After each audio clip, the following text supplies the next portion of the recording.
Hey y'all, just as I started to pick the dahlias this morning, um, I decided that I would video.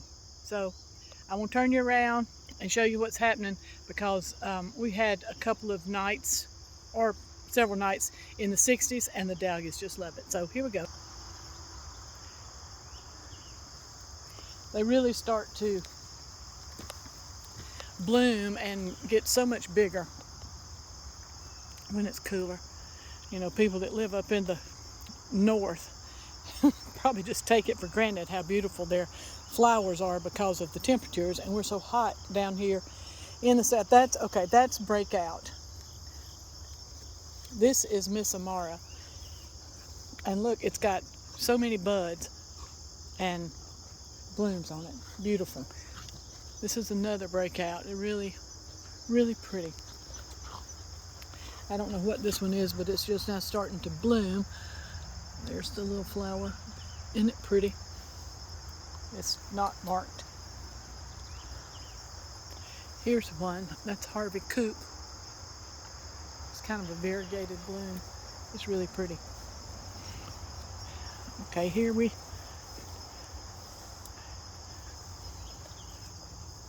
I have several breakouts, and they are, I guess they're one of my favorite.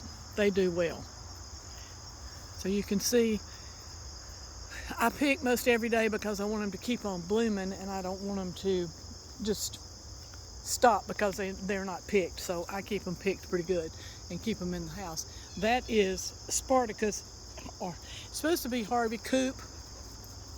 I don't really know what it is, but it's pretty. This one is Yuku, and it just blooms and blooms and blooms. See, it's full of buds. It'll bloom all the way to frost. And the tuberose, I'll pick that today and take it in. It's beautiful. I love it. I have a whole row of them, and they've all bloomed, and now they're starting a second flush. So that's always fun. I love the fragrance.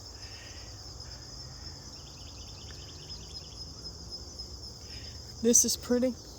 These are my dahlias that I got from Fralick Farms. They are doing well. I finally learned to plant the sunflowers, so I planted them, and I've got blooms in September. All the peppers, the zinnias are pitiful. They need to go. The okra is for green giants. It's so tall. Let's see. Here are peas, and the basil back there. So much basil. I have a pasta dish that I make a lot when we have beans and pasta and basil. So I got enough of it, I think, that I'll do that. These are the collards. Finally, there's a few of them growing without the worms eating them up. It's a challenge to grow things in the fall because of the insect presence.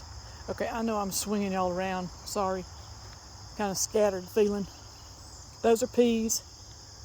And the peas are starting to make. So I guess I planted them at the right time too.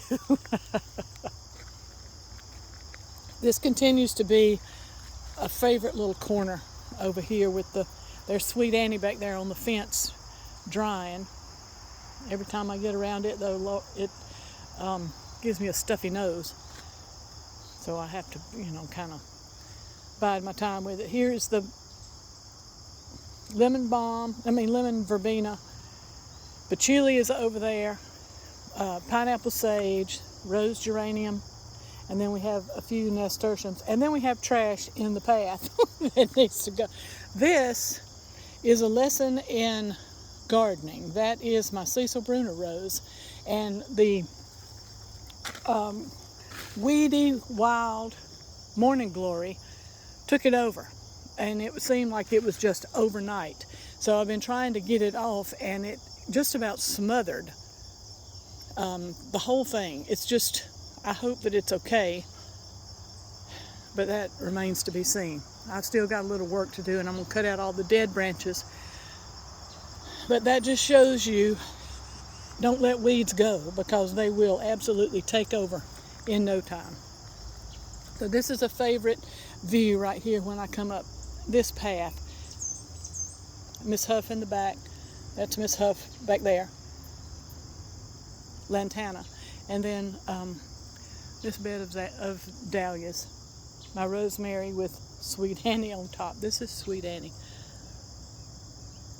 It's a good dried flower to make wreaths out of. So that's it this morning. It's not a whole lot. It's kind of a time to wind down, to think about for next year, to enjoy the flowers, because there's some to pick every single day. And that's a lot of weeding to go on, a lot of tidying up the garden. Miss Huff was a sprig last year, and it seems to be very, very happy. I see another tuberose coming up there. And this is home this time of year. I love this time of year. This is the time of year I met Brian. So it has a lot of sweet memories. I hear the dogs. So thank you for following along. There they are. This is Mona from Winter Past. Bye.